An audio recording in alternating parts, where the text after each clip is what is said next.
안녕하세요. 인터넷 익명성 문제와 가짜뉴스라는 주제로 발표를 맡은 음악교육과 이준성, 그리고 체육교육과 권영욱입니다. 먼저 발표 목차를 소개하겠습니다. 저희는 두 가지 주제로 나누어서 발표를 할 것입니다. 먼저 인터넷 익명성 문제.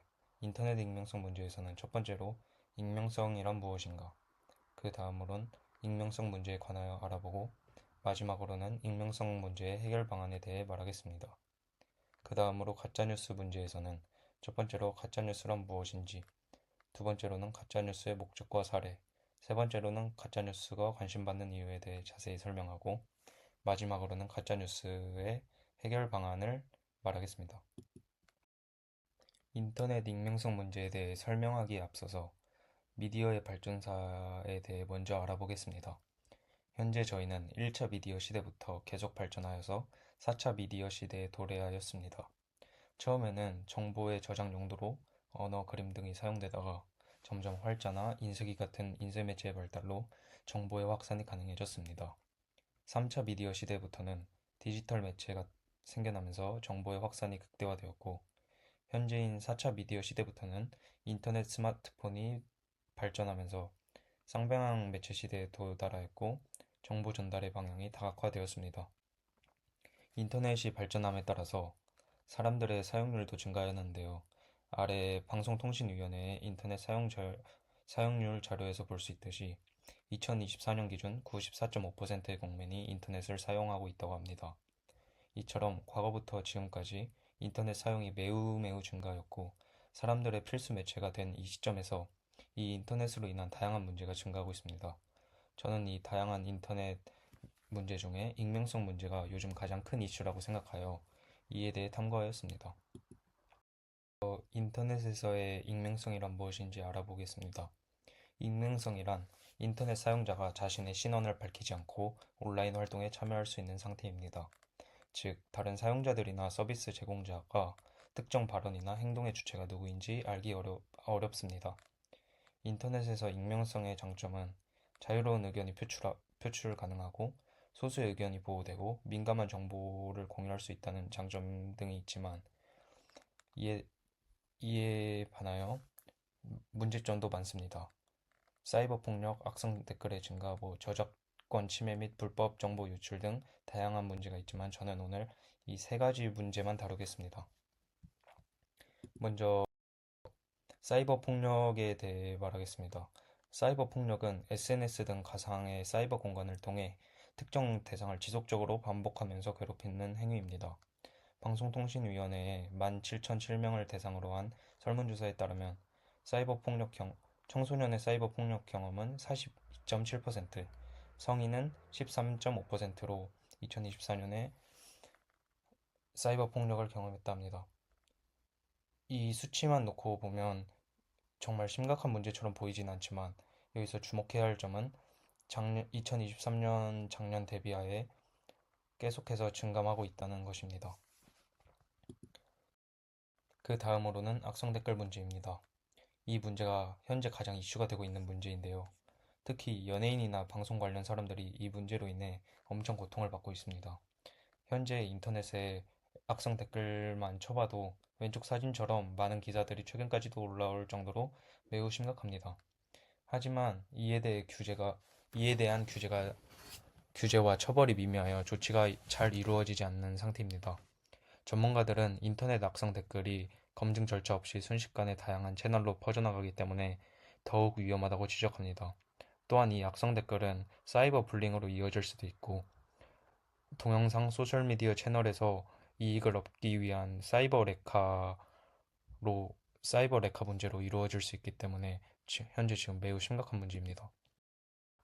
그리고 사이버 폭력을 하는 사람과 악성 댓글을 쓰는 가해자의 심리에 대해서도 알아봤는데요. 가해자는 익명성이라는 보호막 안에 있다고 느껴서 시공간 제약 없이 자유롭게 타인을 공격할 수 있습니다. 그 다음으로 몇몇 가해자는 타인 통제 욕구를 지닙니다. 이 심리는 피해자에게 공격을 하며 일종의 힘과 권력의 맛을 느끼게 하여 지속적인 피해를 줍니다. 그리고 마지막 가장 비중 높은 심리는 죄책감의 결여입니다. 이는 익명성을 이용하여 타인의 마음을 고려하지 않고 지속적인 피해를 주기 때문에 매우 심각한 문제입니다. 이러한 가해자의 심리로 인해 피해자들은 고통을 받고 있는데요. 피해자는 불확실성으로 인한 고통을 받습니다. 누가 자신을 욕하는 사람이 누구인지, 어떻게 이 일을 대처해야 되는지 모르기 때문에 피해자는 이로 인해 큰 고통을 받고 있고요. 그리고 악성 댓글을 받는 대상이 주로 유명인들인데, 이제 이는 일대 다수의 싸움으로 느껴져 피해자에게 매우 큰 심리적 압박감과 고통을 줍니다. 그 다음으로는 저작권 침해 및 불법 정보 유통 문제에 대해 말하겠습니다. 익명성은 자신에 대해 숨길 수 있기 때문에 이를 통해 불법적인 문제가 발생하고 있습니다.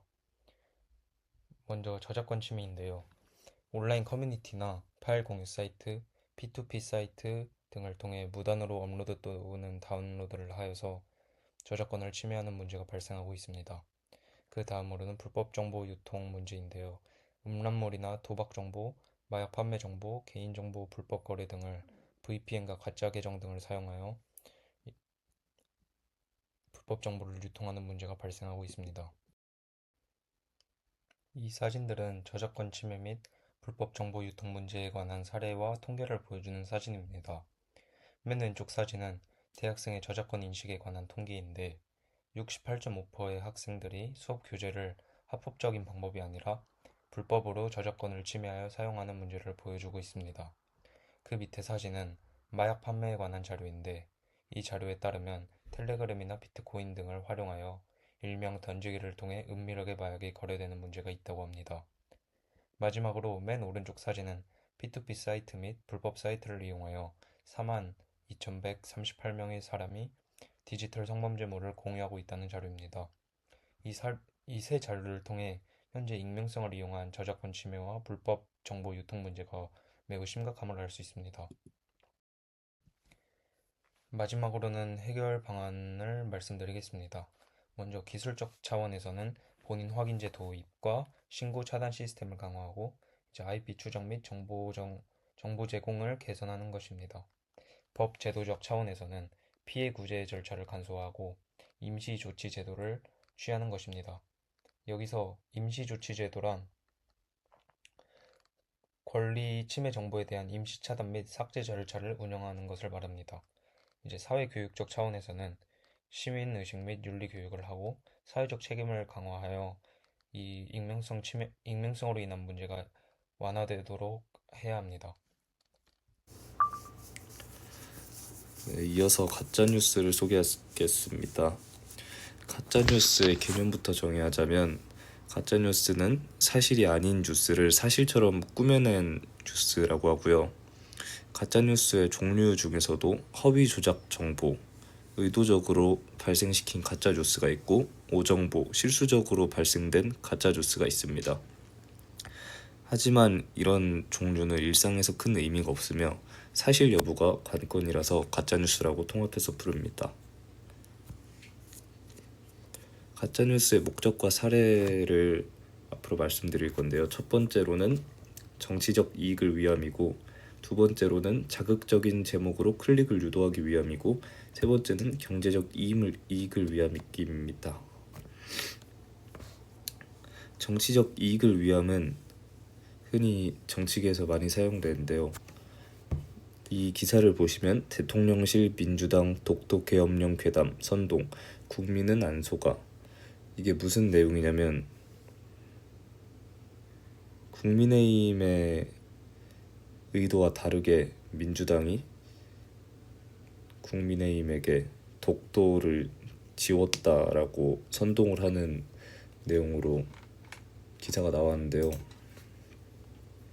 여기에 대해서는 기사를 보시면 정혜전 대변인이라고 대통령 대변인으로 나온 사람이 독도는 역사적으로 지리적으로 국제법상으로 우리 영토라면서 이같이 말했다 라고 하면서 사실이 아닌 말임을 반박하고 있는 기사입니다. 이렇게 정치적인 이익을 통해서 자기 편을 좀 더 만들려는 이런 수법으로 많이 쓰이고요. 두 번째는 자극적인 제목으로 클릭 유도입니다. 기사 두 개를 가져왔는데 첫 번째 걸 보시면 알코올이 코로나에 좋다는 뉴스에 최소 800명이 사망했다고 합니다.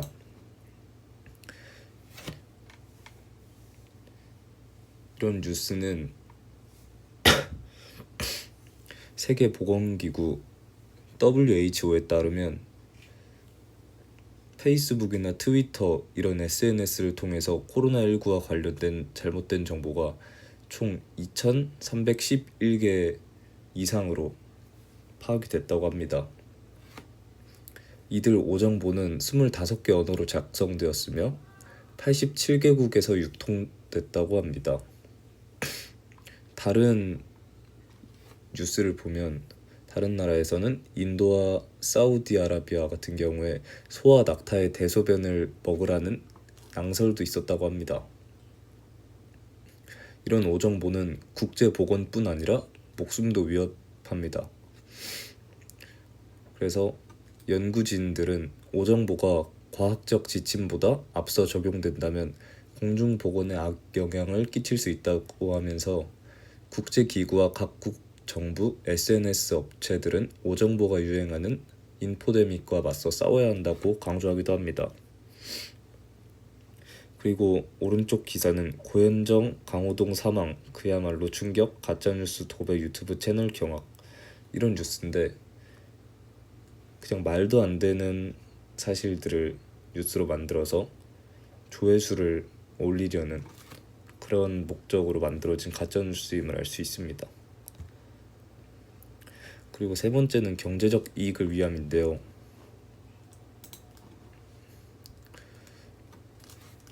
유튜브에 이강인 가짜뉴스 361개, 2주 새 7억 벌었다.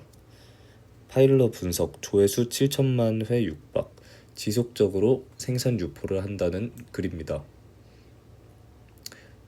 이 글은 카타르 아시안컵 4강전을 앞두고 한국 국가대표 축구팀 내에서 다툼을 벌인 사실이 알려진 뒤에 일명 탁구 게이트의 중심에 섰던 이강인 선수에 대한 가짜뉴스가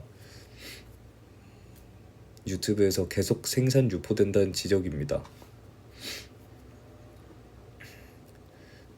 이날 동영상 콘텐츠 맥락 분석을 하는 인공지능 기업 파일러에 따르면 해당 뉴스가 알려진 지난달 14일부터 지난달 27일까지 이강인 관련 가짜뉴스 콘텐츠로 감지된 영상은 총 361개, 채널 195개가 확인되었다고 합니다. 여기서 지난달이라고 하면 2024년 3월 기준입니다.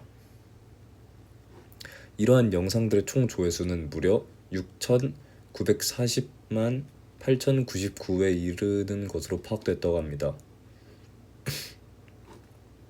이런 가짜뉴스들 영상을 보면 대부분 내 눈앞에서 이강인 고의 폭행 목격, 클리스만, 손흥민 구타 사건 모든 것 폭로, 이강인, 손흥민 손 부러뜨린 영상 유출, 이강인 3차 하극상 폭로되자 이강인 가족 회사 분해 위기 등 이런 자극적인 제목들로 구성하며 썸네일을 억지로 퍼와서 짤을 만드는데요.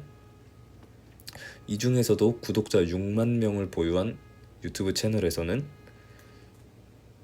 속보, 이강인 280억 계약 해지, PSG 서울 스토어 전면 중지 확정 이라는 말도 안 되는 사실이 아닌 제목의 영상을 올렸다고 합니다. 그리고 이 영상에서 한 기자가 PSG 구단주 충격적인 판단을 내렸다. 몰락한 이강인의 이미지로 더 이상 1군에서 뛰지 못하게 했다는 지시를 했다. PSG는 이강인의 거취에 대해서도 고심하고 있다. 라고 언급을 했다고 하는데요. 이는 근거가 확인되지 않은 가짜뉴스였다고 합니다. 이런 근거 없는 가짜뉴스에도 이 영상은 올라온 뒤 50만 조회수를 넘겼으며 해당 영상에 광고가 노출되어 수익을 심지어 올리고 있다고 합니다. 이에 대해 뉴스에서 파일러는 유튜브 수익 예측 계산기를 확인해 봤을 때 해당 채널은 최근 30일간 최소 1천만 1,400만 원에서 3,200만 원까지 이익을 얻었을 것으로 예상된다고 밝혔습니다. 그러면서 유튜브 광고 특성상 광고가 어떤 지면에 노출되는지를 광고 담당자가 일일이 확인하는 것은 불가능하다며 인공지능 에드테크 솔루션을 활용해 부적절한 광고 노출과 가짜뉴스 크리에이터 후원 구조를 차단할 필요가 있다고 지적을 했습니다. 그러면 이러한 가짜뉴스가 관심받는 이유가 궁금하실 수 있겠는데요. 이것은 단순히 생각해보면 개인들이 원하는 내용을 공감대로 갖고 소속감을 느낄 수 있기 때문입니다. 생각을 해보면 이강인 가짜뉴스 같은 경우에도 이강인을 싫어하는 사람들이 그런 영상을 보고 더 가짜뉴스가 확산되면서 찌라시가 퍼졌을 가능성이 높고요. 아까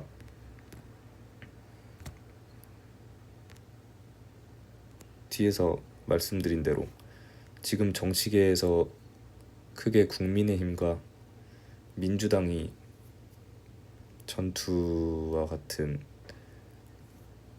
대립을 벌이는 가운데 이런 뉴스를 통하여 더 사람들의 의견을 민주당 쪽에서 모을 수 있기 때문에 한쪽으로 더 기세를 얻을 수 있기 때문에 일부러 가짜뉴스를 만들기도 합니다. 그럼 이러한 가짜뉴스에 대한 해결 방안으로 소개를 드리면 첫 번째 미디어 교육, 두 번째 법적 책임 강화, 세 번째 민관 협의체 출범 등이 있습니다.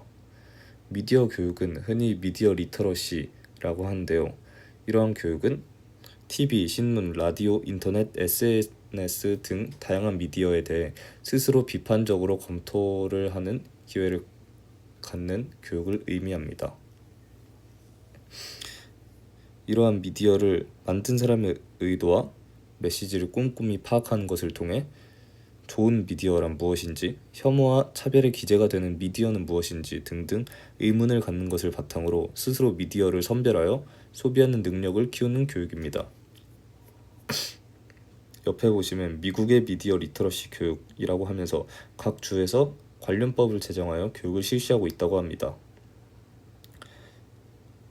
밑에 사례를 보시면 2016년 워싱턴주가 미디어 리터러시 규정 학교법을 통과시키고 캘리포니아, 콜로라도, 코네티컷, 일리노이 등 14개 주가 미디어 리터러시 관련 법률을 제정해 실행했다고 합니다. 두 번째는 법적 책임 강화인데요. 전 윤석열 정부에서는 AI 활용, 가짜뉴스, 민주주의 위협, 국제사회 연대해야 이런 뉴스 등이 나왔었는데요. 이 내용은 전 세계 민주주의 진영의 결집을 위해 출범한 민주주의 정상회의가 18일 서울에서 개막해서 서울에서 사흘 동안 이어지는 제3차 민주주의 정상회의는 2021년 조 바이든 미국 대통령 주도로 만들어진 이래 처음 미국 외 지역에서 개최됐다면서 국제적으로 법적 책임을 강화하고 연대하는 모습을 보이는 그런 기사입니다. 마지막으로 세 번째는 민관협의체 출범인데요. 여기에는 기사를 보시면 네이버, 카카오, 구글, 메타 등이 참여했다고 하면서